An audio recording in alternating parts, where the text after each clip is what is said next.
N포 세대라고 부릅니다. 얼마 전까지만 해도 3포 세대라고 불렸습니다. 연애와 결혼과 출산 세 가지를 포기했다고 하여 3포입니다. 청년들이 집값은 수십억이 되는데 자신의 월급으로는 죽을 때까지 돈을 모아도 서울에 작은 아파트 하나 구할 수 없다고 느낍니다. 그래서 애초에 결혼도 출산도 연애도 포기해버리는 시대에 우리는 살고 있습니다. 그런데 이제 N포는 그 세 가지에 더해서 더 많은 것들을 포기하는 것을 말합니다.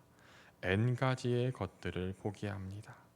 내 집 마련도 포기하고 꿈도 포기하고 인간관계도 포기합니다.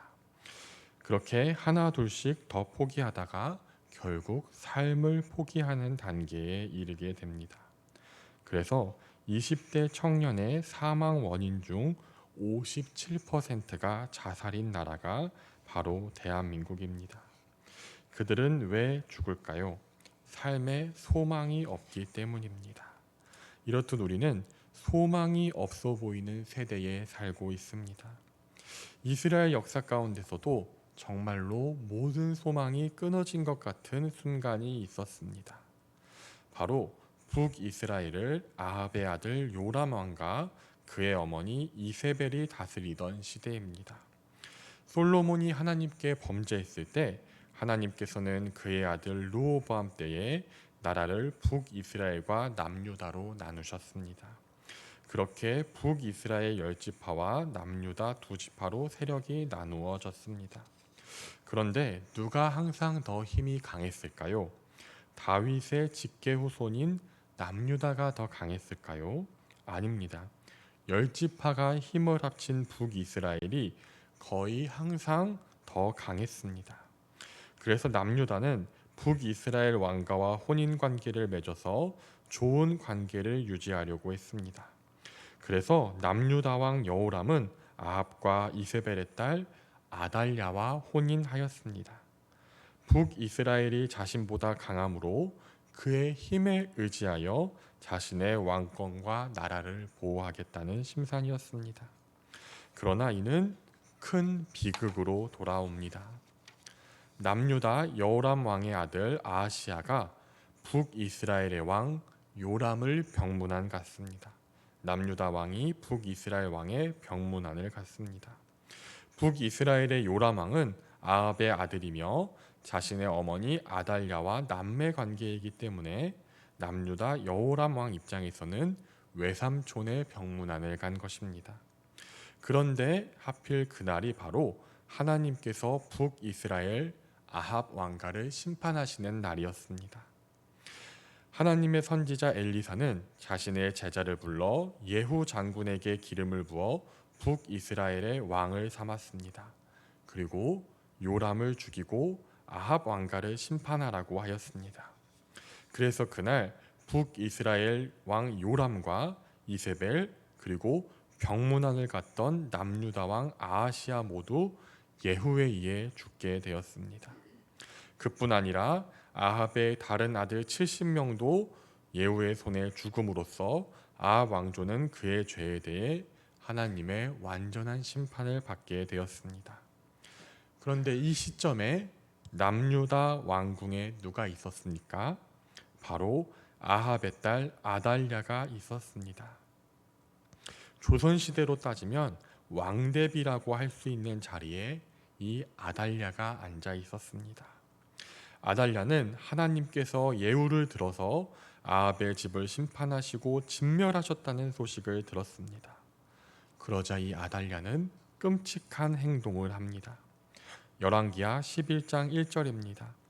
아하시아의 어머니 아달랴가 그의 아들이 죽은 것을 보고 일어나 왕의 자손을 모두 멸절하였으나. 할머니가 자신의 아들이 죽었다고 손자를 모두 죽여버렸습니다. 이는 아달랴가 하나님께 복수하려는 것입니다. 하나님께서 자신이 사랑하는 아합 왕가를 진멸하고 대를 끊었으니 자신도 하나님이 사랑하시는 다윗 왕가를 진멸하고 대를 끊겠다는 것입니다. 하나님을 의지하지 않고 범죄한 북이스라엘의 강대한 힘을 의지한 결과 하나님의 심판 때에 함께 죽고 왕궁에 살아있는 어린 왕자들까지도 모두 죽었습니다. 그렇게 남유다의 왕은 아달랴가 되었습니다. 남유다 백성들은 왜 이렇게 속수무책으로 손을 놓고 있었을까요? 만약 북이스라엘의 아합 왕가가 건재했다면 아달랴를 두려워할 수도 있었을 것입니다. 함부로 아달랴를 죽였다가는 북이스라엘과 전쟁이 일어나기 때문입니다. 그런데 지금 북이스라엘의 왕은 예후입니다. 예후는 오히려 아합 왕가를 진멸한 자입니다. 그렇다면 왜 남유다의 모든 백성들과 장군들과 고관들은 아달랴가 왕이 된 것을 가만히 보고만 있었을까요? 왜 아달랴를 죽이지 않았을까요? 그들에게 소망이 없었기 때문입니다. 사람에게 소망이 없으면 아무런 행동도 하지 못합니다.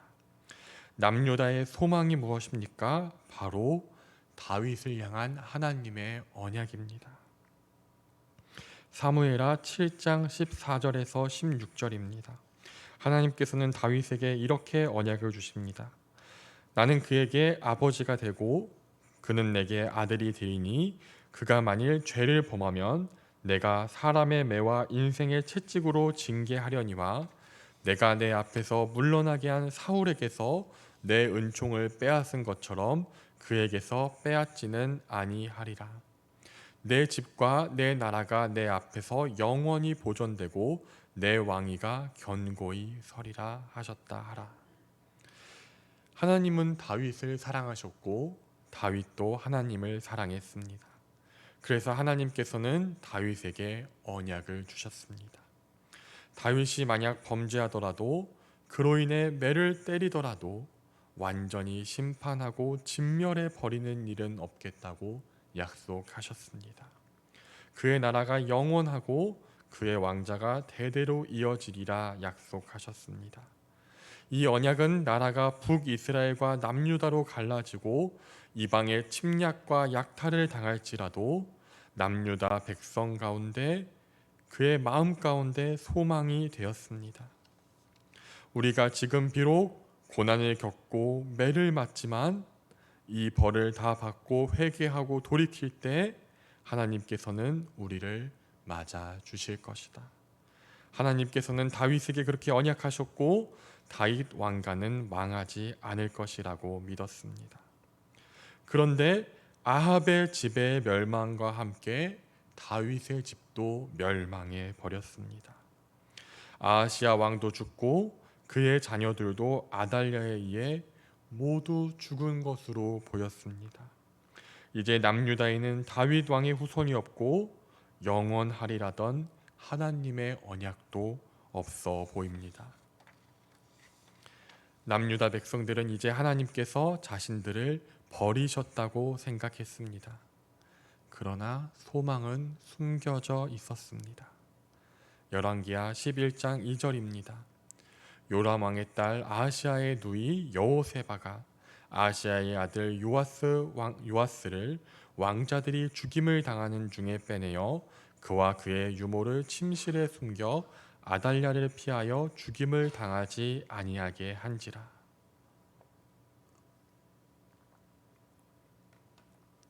남유다 여호람 왕의 딸 여호세바가 단 한 명의 왕자를 몰래 빼내어 도망치고 숨었습니다. 이 왕자가 바로 요아스입니다. 요아스는 당시 1살이었습니다. 이 요아스는 6년간 고모인 여호세바와 고모부이자 제사장인 여호야다에 의해서 양육되었습니다. 3절입니다. 요아스가 그와 함께 여호와의 성전에 6년을 숨어 있는 동안에 아달랴가 나라를 다스렸더라. 요아스가 자라기까지 6년간 남유다 모든 백성들에게 요아스 왕자가 살아있다는 것은 극비 중의 극비 사항이었습니다.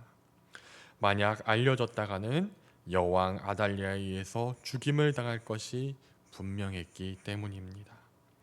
이 6년간 남유다 백성들의 심정이 어떠했을까요? 절망과 낙심 그 자체였을 것입니다. 다윗 왕가는 단순히 하나의 왕조가 아니었습니다. 하나님과 남유다 사이에 영원한 언약의 증거였습니다. 또한 하나님께서는 창세기로부터 유다 지파를 통해 왕이 나며 메시아가 올 것을 말씀하셨습니다. 창세기 49장 8절입니다. 유다야, 너는 내 형제의 찬송이 될지라. 내 손이 내 원수의 목을 잡을 것이요 내 아버지의 아들들이 내 앞에 절하리로다.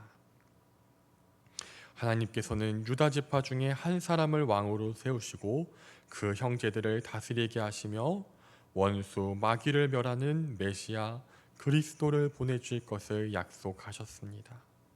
그런데 이제 그 모든 소망도 끊어진 것으로 보였습니다. 그러나 소망은 감추어져 있었습니다. 열왕기하 11장 4절입니다. 일곱째 해에 여호야다가 사람을 보내 가릿 사람의 백부장들과 호위병의 백부장들을 불러 데리고 여호와의 성전으로 들어가서 그들과 언약을 맺고 그들에게 여호와의 성전에서 맹세하게 한 후에 왕자를 그들에게 보이고, 여호야다 제사장은 요아스가 7살이 되기까지 기다렸습니다. 그리고 가장 신뢰할 수 있는 백부장들을 불러 모았습니다. 그들과 언약을 맺고 하나님 앞에 맹세하게 한 후에 요아스 왕자를 보여주었습니다. 여호야다는 왜 천부장과 500부장이 아니라 100부장만을 불러 모았을까요? 이는 병사들이 실질적으로 복종하는 것은 저 멀리 높은 사람이 아니라 자신의 직속 상관이기 때문입니다. 그래서 구테타를 위해서는 중대장들이 동조하는 것이 중요합니다. 또한 지금 아달랴의 통치 가운데 군의 고위직은 아달랴에게 충성하는 측근들의 가능성이 높았습니다. 여호야다 제사장은 요아스 왕의 즉위를 위한 아주 구체적인 계획을 세웠습니다. 안식일의 3분의 1의 병력은 왕궁을 담당합니다. 3분의 1은 수루문, 3분의 1은 호위대 뒤에 있는 문을 지키라고 합니다. 이 모든 문들은 요아스 왕이 왕의 보좌로 나아가기 위한 문들입니다. 그리고 두 부대는 요아스 왕을 호위하라고 하였습니다. 이제 안식일이 되었습니다. 모든 군인들은 무기를 갖추었고 요아스 왕의 즉위 준비가 완료되었습니다. 열왕기하 11장 12절입니다. 여호야다가 왕자를 인도하여 내어 왕관을 씌우며 율법책을 주고 기름을 부어 왕으로 삼음에 무리가 박수하여 왕의 만세를 부르니라. 여호야다 제사장은 요아스 왕자에게 왕관을 씌우고 기름을 부어 왕으로 삼았습니다. 바로 어제까지 아무런 소망 없이 아합의 딸 자신의 손자들을 몰살하는 악한 여왕의 통치를 따르던 백성들에게 갑자기 소망이 임하였습니다. 백성들은 모두 요아스 왕에게 만세를 불렀습니다. 하나님께서는 다윗의 씨를 남겨두셨고 유다 지파를 버리지 않으셨습니다. 하나님께서 다윗에게 베푸신 언약은 여전히 견고했습니다. 사실 다윗의 씨는 멸절된 적이 없었으며 유다 지파는 버려진 적이 없었습니다. 하나님의 언약도 폐하여진 적이 없었습니다. 소망은 보이지는 않지만 감추어져 있었습니다. 그렇게 악한 여왕 아달랴는 죽고 다윗의 후손 요아스가 즉위하였습니다. 우리도 삶을 살다 보면 이와 같이 아무런 소망이 보이지 않을 때가 있습니다. 그러나 소망은 없는 것이 아니라 우리가 보지 못할 뿐입니다. 히브리서 6장 19절입니다. 우리가 이 소망을 가지고 있는 것은 영혼의 닷 같아서 튼튼하고 견고하여 휘장 안에 들어가나니. 우리의 소망이 바로 예수 그리스도이십니다. 이 소망이 바로 우리의 영혼의 닷입니다. 풍랑과 고난 가운데도 우리는 소망을 잃지 않습니다. 예수 그리스도께서 우리의 다시 되어주시기 때문입니다. 우리는 오직 예수님을 통해 휘장 가운데로 하나님 앞으로 담대히 나아갈 수 있습니다. 풍랑 앞에 두려워하는 제자들에게 예수님께서는 풍랑을 잠잠하게 하시고 너희의 믿음이 어디 있느냐 물어보셨습니다. 그들이 믿고 의지할 예수님께서 눈앞에 있음에도 제자들은 두려워하였기 때문입니다. 결론입니다. 우리의 삶 가운데 소망이 없어 보이고 어떠한 방법으로도 이 상황을 이겨낼 수 없을 것 같을 때, 우리 눈에 보이지 않아서 감추어진 것 같을 때 반드시 우리의 소망 예수님은 그곳에 계십니다. 우리 모두 우리의 소망 예수님을 바라봄으로 하나님의 때를 바라고 기다리며 하나님의 구원의 날을 소망하며 살아가시기를 기도합니다. 기도하시겠습니다. 하나님 아버지 감사합니다. 사랑하는 독생자 예수님을 보내주사 우리의 소망이 되어주시고 흔들리지 않는 영혼의 다시 되어주심에 감사드립니다.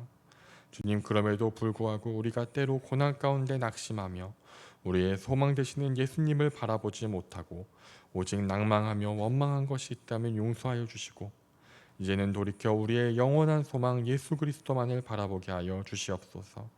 그리하여 소망이 없다고 느껴지는 때에도 하나님으로부터 오는 구원의 때를 바라보게 하시고 그 때를 소망하며 기대하고 기도하며 하나님과 동행하는 우리 모두가 되게 하여 주시옵소서. 예수님의 이름으로 기도드립니다. 아멘.